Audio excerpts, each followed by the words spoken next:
Bom, Padre Flávio, o senhor falou que hoje não é mais a figura somente do pai provedor, que tem havido mudanças. E quais são as manifestações em volta dessa postura, dessa concepção? É preciso aí haver uma espécie de reinvenção, reinventar, ou existe um modelo? Primeiro, Arivan, a pergunta, ela nos faz ir de encontro àquilo que no pensamento alemão, sobretudo no romanticismo, tem um autor chamado Herder, 1781. Ele fala do espírito do tempo. Os sacerdotes, os jornalistas, nós que somos profissionais da comunicação, devemos ser capazes de colher, digamos assim, as ideias que cristalizam um tempo. Por exemplo, nos anos 60 se falava da corrida espacial, foi o tempo, não é, da descoberta do espaço. Os anos 80 da Guerra Fria. Então, se colhe, não é, por uma ideia, o espírito, as forças, não é, que vão construindo um determinado tempo. E sem dúvida que um dos elementos do espírito do nosso tempo é essa modificação e essa reconstrução da noção e da experiência de paternidade. Primeiro, não há uma construção linear de paternidade. Não é que a gente dizendo vai fazer assim, mas assim, mas assim, vai dar nisso. Ser pai, filho não vem com manual de instrução. É sempre uma experiência inédita que um homem e uma mulher, quando decidem de colocar uma criança no mundo, tem que fazer. O certo é que o modelo tradicional vai se desagregando, entendendo aqui como modelo tradicional esse do pai provedor, vai se desarticulando e vai nascendo um homem que ressignifica a experiência da paternidade. E na ressignificação dessa experiência da paternidade, entram os sentimentos do homem. Ele se deixa envolver, ele fala do que sente, ele não esconde mais os seus sentimentos. A recusa do pai provedor abre espaço para a aceitação da própria sensibilidade, para o reconhecimento e a vivência da própria emotividade. E esses elementos impulsionam a redefinição da experiência da figura da paternidade. Um outro elemento que as novas gerações apresentam, elas rechaçam a figura do pai que tiveram. Reconhecem a importância, o valor, o sacrifício que fizeram, mas não querem ser igual ao pai que tiveram, sobretudo a partir do ano 90 para cá, não é? Aqueles que são pais.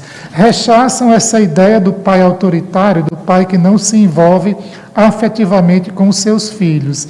Então, o dado da emotividade, da sensibilidade masculina, que é um dado, de certo modo, tabu entre nós homens, porque até um certo ponto nós escutávamos, não é, que homem não chora, homem não demonstra seus sentimentos, homem não partilha a sua afetividade. Isso é um elemento que, às vezes, não tem espaço no exercício da masculinidade. Então, aliado a essa abertura para acolher as emoções, a sensibilidade emocional, os pais do nosso tempo começam a ensaiar aquilo que eu chamo ações de paternagem. O que são ações de paternagem? É que atividades que até tempos atrás eram de responsabilidade da mãe, agora passam a ser condivididas com o homem. Por exemplo, dar banho no recém-nascido, ficar com o recém-nascido à noite enquanto a mãe dorme. Trocar as fraldas. Então, há um tempo atrás, isso era um serviço que basicamente recaía sobre a responsabilidade da mulher. E hoje não. O homem se envolve já desde os primeiros dias de vida do recém-nascido, não apenas com a sua manutenção, mas com o seu processo, né, de cuidado. Então, nós estamos ensaiando um homem que acolhe a sua emotividade, a sua sensibilidade e dá espaço, né, para a vivência das ações de paternagem. Agora, evidentemente que nós estamos vendo esse movimento na sociedade. Agora, não é da sociedade como um todo, Arivan, porque temos desafios. Você pense do ponto de vista jurídico, porque a consuetude no costume cria lei. Do tempo de vista jurídico, a licença paternidade é de 8 dias e a licença maternidade é de 120 dias. Então, nós vemos aí, não é, uma situação que não consona com essa nova sensibilidade que vai surgindo. Depois, elementos da cultura. Antes de mim, você entrevistava essa senhora que falava da Lei Maria da Penha. O Brasil, e sobretudo o Nordeste brasileiro, ainda é fortemente marcado por uma atitude machista. Então, nós falamos de paternagem, mas não é que isso seja uma atitude capilar, difundida na sociedade.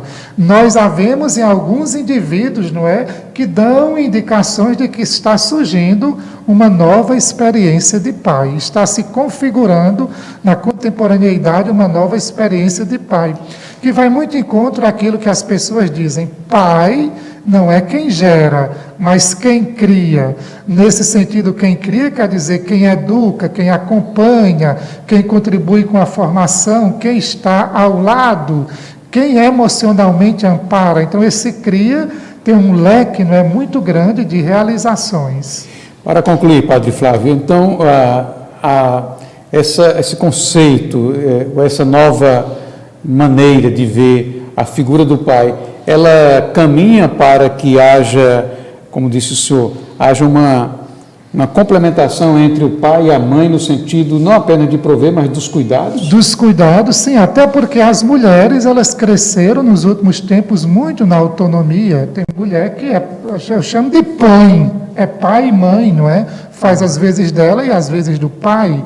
E do outro lado também tem muitos pais que pedem a guarda dos filhos. O elemento da guarda compartilhada, no ponto de vista jurídico, é recente, não é? Que o homem também tem direito de conviver com o filho mesmo, separando-se judicialmente da mãe, quando os dois têm um contrato de convivência. Então, é certo que o nosso tempo testemunha a emergência de uma nova modalidade de viver a paternidade. Oxalá que os homens do nosso tempo, encontrando-se com a própria emotividade, com a própria subjetividade, abracem os filhos que geram e os façam crescer de maneira harmônica ao lado da mulher que escolheram como sua companheira.